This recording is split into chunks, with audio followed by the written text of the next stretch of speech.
po jako akawuwo.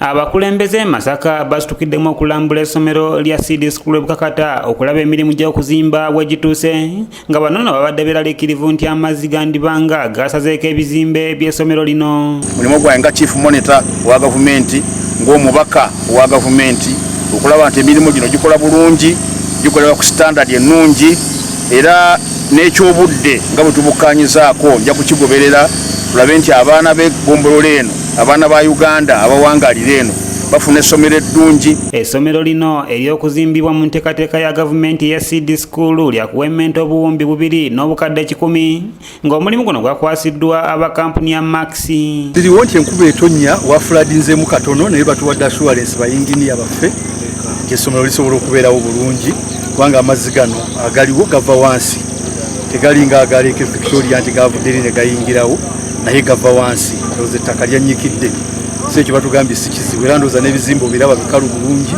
ne wali wonna wakalu kujjako wana wali ekisaawe wabisibisimu ng'ebisaawe mubimanyi bibeera ku flat area. Mu lukiiko luno injiniya wa disitulikiti y'e Masaka Elias Jjuuko alaze nga babadde tebalina wa kuzimba kaabuyonjo ey'essomero lino era nga kibadde kiziŋŋamizza emirimu gyabwe. Toyireti nazo zibaddeko obuzibu zibadde tezirina space bulungi we ziraga okusinziira obugazi bw'ettaka.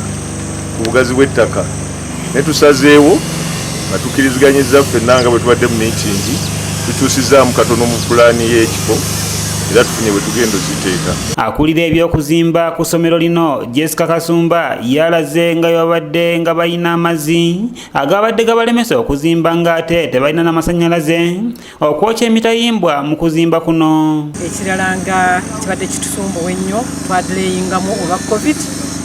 RDC nsuubizizza buli kimu kyonna ekyetaagisa like transporting our workers ng'omukulu bwe yakyogera ebizibu byonna bitubadde tusanga batunnyonnyodde bagenda bitereeza.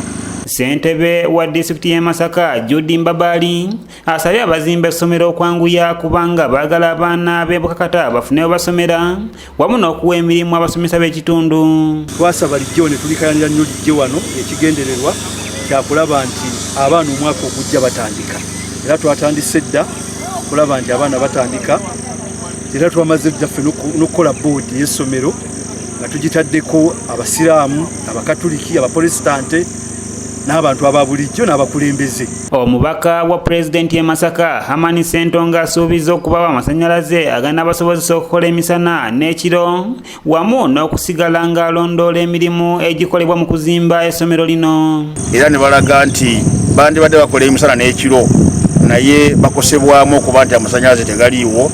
Ekirungi kya sayiti eno wetuyimiridde oluguudo olwo lugenda kukola kolansi tutaddemu obuwumbi 165 ga gavumenti amasannyalaze gayita wano twagateekamu n'olwekyo ngenda kukolagana ne UMEME n'abalala kubanga kino kya gavumenti ku gavumenti. CD School eno yazimbiddwa okulaba ng'eyambako abaana babeera ku myalo mu ggombolola y'e Bukakata wamu n'ewalala ng'enonno tewabadde essomero lya secondary n'erimu. Era mbadde mbawadde deadline ya this year okuba nti tuba tumaliriza by October.